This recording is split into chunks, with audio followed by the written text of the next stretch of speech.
मधुबन के बाबा मुरली वाले, आपका क्या कहना, आपका क्या कहना। ओम शांति। 1 दिसंबर 2024 शिव बाबा के अव्यक्त महावाक्यों का सार सुनेंगे। रिवाइज हुआ है 18/1/2003। मुरली का शीर्षक ब्राह्मण जन्म की स्मृतियों द्वारा समर्थ बन, सर्व को समर्थ बनाओ। आज चारों ओर के सर्व स्नेही बच्चों के स्नेह के मीठे मीठे याद के भिन्न भिन्न बोल, स्नेह के मोती की मालाएं बाप दादा के पास अमृत बेले से भी पहले पहुंच गई। बच्चों का स्नेह बाप दादा को भी स्नेह के सागर में समा लेता है। बाप दादा ने देखा हर एक बच्चे में स्नेह की शक्ति अटूट है। यह स्नेह की शक्ति हर बच्चे को सहज योगी बना रही है। स्नेह के आधार पर सर्व आकर्षणों से उपराम हो आगे से आगे बढ़ रहे हैं। ऐसा एक बच्चा भी नहीं देखा जिसको बाप दादा द्वारा या विशेष आत्माओं द्वारा न्यारे और प्यारे स्नेह का अनुभव ना हो। हर एक ब्राह्मण आत्मा का, ब्राह्मण जीवन का आदिकाल स्नेह की शक्ति द्वारा ही हुआ है। ब्राह्मण जन्म की यह स्नेह की शक्ति वरदान बन आगे बढ़ रही है। तो आज का दिन विशेष बाप और बच्चों के स्नेह का दिन है। हर एक ने अपने दिल में स्नेह के मोतियों की बहुत बहुत मालाएं बाप दादा को पहनाई और शक्तियां आज के दिन मर्ज है, लेकिन स्नेह की शक्ति इमर्ज है। बाप दादा भी बच्चों के स्नेह के सागर में लवलीन है। आज के दिन को स्मृति दिवस कहते हो। स्मृति दिवस सिर्फ ब्रह्मा बाप की स्मृति का दिवस नहीं है, लेकिन बाप दादा कहते हैं आज और सदा यह याद रहे कि बाप दादा ने ब्राह्मण जन्म लेते ही आदि से अब तक क्या क्या स्मृतियां दिलाई है। यह स्मृतियां की माला याद करो, बहुत बड़ी माला बन जाएगी। सबसे पहली स्मृति सबको क्या मिली? पहला पाठ याद है ना, मैं कौन? इस स्मृति ने ही नया जन्म दिया, वृत्ति दृष्टि स्मृति परिवर्तन कर दी है। ऐसी स्मृतियां याद आते ही रूहानी खुशी की झलक नैनों में, मुख में आ ही जाती है। आप स्मृतियां याद करते और भक्त माला सिमरण करते हैं। एक भी स्मृति अमृत बेले से कर्म योगी बनने समय भी बार बार याद रहे तो स्मृति समर्थ स्वरूप बना देती है, क्योंकि जैसी स्मृति वैसी भी समर्थी स्वतः ही आती है। इसलिए आज के दिन को स्मृति दिन साथ साथ समर्थ दिन कहते हैं। ब्रह्मा बाप सामने आते ही, बाप की दृष्टि पड़ते ही आत्मा में समर्थी आ जाती है। सब अनुभवी हैं, सभी अनुभवी है ना, चाहे साकार रूप में देखा, चाहे अव्यक्त रूप की पालना से पहले अव्यक्त स्थिति का अनुभव करते हो। सेकंड में दिल से बाप दादा कहा और समर्थी स्वतः ही आ जाती है। इसलिए ओ समर्थ आत्माएं, अब अन्य आत्माओं को अपनी समर्थी से समर्थ बनाओ। उमंग है ना, है उमंग। असमर्थ को समर्थ बनाना है ना। बाप दादा ने देखा कि चारों ओर कमजोर आत्माओं को समर्थ बनाने का उमंग अच्छा है। शिवरात्रि के प्रोग्राम धूमधाम से बना रहे हैं, सबको उमंग है ना। जिसको उमंग है बस इस शिवरात्रि में कमाल करेंगे, वो हाथ उठाओ। ऐसी कमाल जो धमाल खत्म हो जाए, जय जयकार हो जाए। वाह वाह समर्थ आत्माएं, वाह। सभी जोन ने प्रोग्राम बनाया है ना, पंजाब ने भी बनाया है ना। अच्छा है, भटकती हुई आत्माएं, प्यासी आत्माएं, अशांत आत्माएं, ऐसी आत्माओं को अंजलि तो दे दो। फिर भी आपके भाई बहनें हैं तो अपने भाइयों के ऊपर, अपनी बहनों के ऊपर रहम आता है ना। देखो आजकल परमात्मा को आपदा के समय याद करते, लेकिन शक्तियों को, देवताओं में भी गणेश है, हनुमान है, और भी देवताओं को ज्यादा याद करते हैं। तो वह कौन है? आप ही हो ना। आपको रोज याद करते हैं, पुकार रहे हैं, हे कृपालु दयालु रहम करो, कृपा करो, जरा सी एक सुख शांति की बूंद दे दो। आप द्वारा एक बूंद के प्यासे हैं। तो दुखियों का, प्यासी आत्माओं का आवाज, हे शक्तियां, हे देव, नहीं पहुंच रहा है? पहुंच रहा है ना। बाप दादा जब पुकार सुनते हैं तो शक्तियों को और देवों को याद करते हैं। तो अच्छा प्रोग्राम दादी ने बनाया है, बाप दादा को पसंद है। स्मृति दिवस तो सदा ही है, लेकिन फिर भी आज का दिन स्मृति द्वारा समर्थ सर्व समर्थियाँ विशेष प्राप्त की। अब कल से शिवरात्रि तक बाप दादा चारों ओर के बच्चों को कहते कि यह विशेष दिन यही लक्ष्य रखो कि ज़्यादा से ज़्यादा आत्माओं को मनसा द्वारा, वाणी द्वारा व संबंध संपर्क द्वारा किसी भी विधि से संदेश रूपी अंजलि जरूर देना है। अपना उलाहना उतार दो।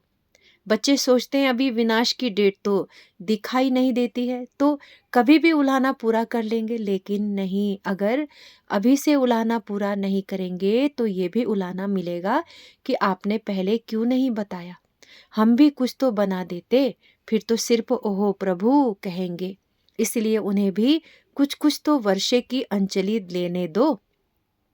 उन्हों को भी कुछ समय दो। एक बूंद से भी प्यास तो बुझाओ। प्यास के लिए एक बूंद भी बहुत महत्वपूर्ण वाली होती है। तो यही प्रोग्राम है ना कि कल से लेके बाप दादा भी हरी झंडी नहीं, नगाड़ा बजा रहे हैं कि आत्माओं को, हे तृप्त आत्माएं, संदेश दो। कम से कम शिवरात्रि पर बाप के बर्थडे का मुख तो मीठा करें कि हाँ, हमें संदेश मिल गया। ये दिलखुश मिठाई सभी को सुनाओ, खिलाओ। साधारण शिवरात्रि नहीं मनाना, कुछ कमाल करके दिखाना। उमंग है, पहली लाइन को है, बहुत धूम मचाओ। कम से कम ये तो समझे कि शिवरात्रि का इतना बड़ा महत्व है, हमारे बाप का जन्मदिन है। सुन के खुशी तो मनाए। बाप दादा ने देखा कि अमृत बेले मेजोरिटी का याद और ईश्वरीय प्राप्तियों का नशा बहुत अच्छा रहता है, लेकिन कर्म योगी की स्टेज में जो अमृत बेले का नशा है उससे अंतर पड़ जाता है। कारण क्या है? कर्म करते सोल कॉन्शियस और कर्म कॉन्शियस दोनों रहता। इसकी विधि है, कर्म करते मैं आत्मा, कौन सी आत्मा वो तो जानते ही हो, जो भिन्न भिन्न आत्माओं के समान मिले हुए हैं। ऐसी आत्मा करण करावनहार होकर इन कर्मेंद्रियों द्वारा कर्म कराने वाली हूँ। ये कर्मेंद्रिया कर्मचारी है, लेकिन कर्मचारियों से कर्म कराने वाली मैं करावनहार हूँ, न्यारी हूँ। क्या लौकिक में भी डायरेक्ट अपने साथियों से, निमित्त सेवा करने वालों से सेवा कराते, डायरेक्शन देते, ड्यूटी बजाते भूल जाता है कि मैं डायरेक्टर हूँ? तो अपने को करावनहार शक्तिशाली आत्मा हूँ ये समझकर कार्य कराओ।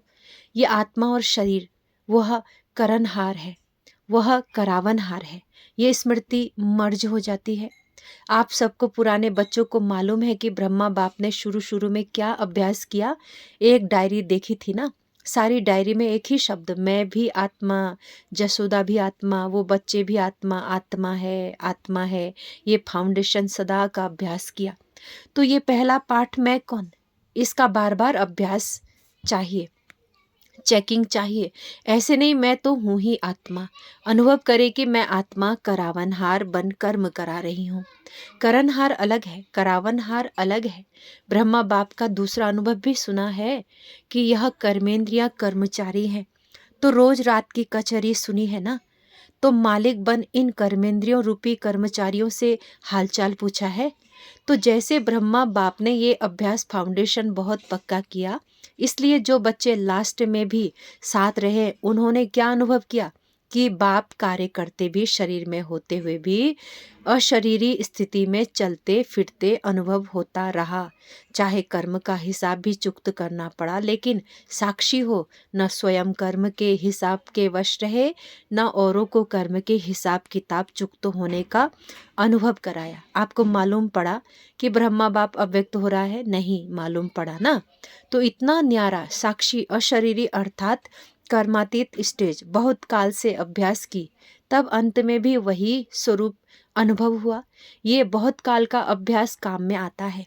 ऐसे नहीं सोचो कि अंत में देह भान छोड़ देंगे, नहीं। बहुत काल का शरीरीपन का, देह से न्यारा करावनहार स्थिति का अनुभव चाहिए।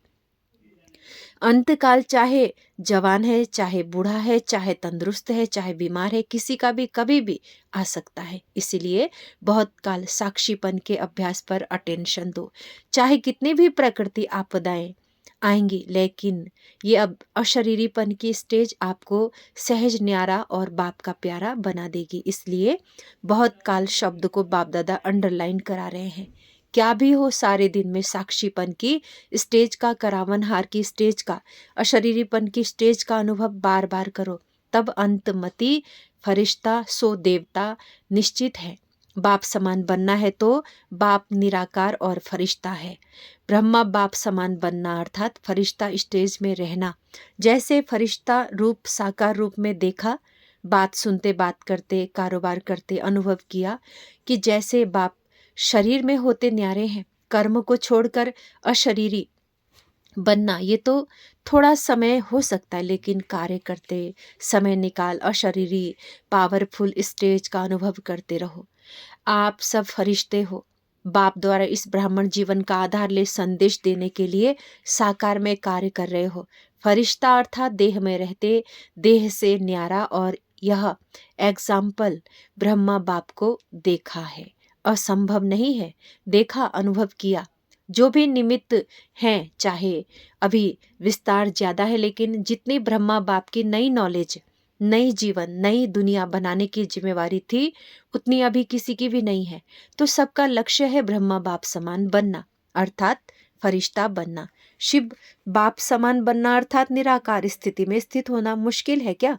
बाप और दादा से प्यार है ना, तो जिससे प्यार है उस जैसा बनना। जब संकल्प भी है बाप समान बनना ही है तो कोई मुश्किल नहीं, सिर्फ बार बार अटेंशन। साधारण जीवन नहीं, साधारण जीवन जीने वाले बहुत है, बड़े बड़े कार्य करने वाले भी बहुत है, लेकिन आप जैसा कार्य आप ब्राह्मण आत्माओं के सिवाय कोई कर नहीं सकता। तो आज स्मृति दिवस पर बाप दादा समान में समीप आओ। अच्छा, चारों ओर के बच्चों के पत्र बहुत मिले हैं और मधुबन वालों की क्रोध मुक्त की रिपोर्ट समाचार भी बाप दादा के पास पहुंचा है। बाप दादा हिम्मत पर खुश है और आगे के लिए सदा मुक्त रहने के लिए सहन शक्ति का कवच पहनने रखना। तो कितना भी कोई प्रयत्न करेगा, लेकिन आप सदा सेफ रहेंगे। ऐसे सर्वदृढ़ संकल्पधारी सदा स्मृति स्वरूप आत्माओं को, सदा सर्व समर्थियों को, समय पर कार्य में लाने वाले विशेष आत्माओं को, सदा सर्व आत्माओं के रहम दिल आत्माओं को, सदा बाप दादा समान बनने के संकल्प को साकार रूप में लाने वाले ऐसे बहुत बहुत बहुत प्यारे और न्यारे बच्चों को बाप दादा का याद, प्यार और नमस्ते। हम रूहानी बच्चों के रूहानी माता पिता बाप दादा को गुड मॉर्निंग और नमस्ते। ओम शांति बाबा, ओम शांति। वरदान है आज का, सर्व संबंधों से एक बाप को अपना साथी बनाने वाले सहज पुरुषार्थी भव। विस्तार, बाप स्वयं सर्व संबंधों से साथ निभाने की ऑफर करते हैं। जैसा समय वैसा संबंध से बाप के साथ रहो और साथी बनाओ। जहाँ सदा साथी भी है और साथी भी है, वहाँ कोई मुश्किल हो नहीं सकता। जब कभी अपने को अकेला अनुभव करो तो उस समय बाप के बिंदु रूप को याद कर नहीं करो, प्राप्तियों की लिस्ट सामने लाओ। भिन्न भिन्न समय के रमणीक अनुभव की कहानियां स्मृति में लाओ। सर्व संबंधों के रस का अनुभव करो तो मेहनत समाप्त हो जाएगी और सहज पुरुषार्थी बन जाएंगे। स्लोगन है, बहुरूपी बन, माया के बहुरूपों को परख लो तो मास्टर मायापति बन जाएंगे। बहुरूपी बन, माया के बहुरूपों को परख लो तो मास्टर मायापति बन जाएंगे। ये थे अव्यक्त महावाक्यों का सार। अच्छा, ओम शांति, ओम शांति, ओम शांति।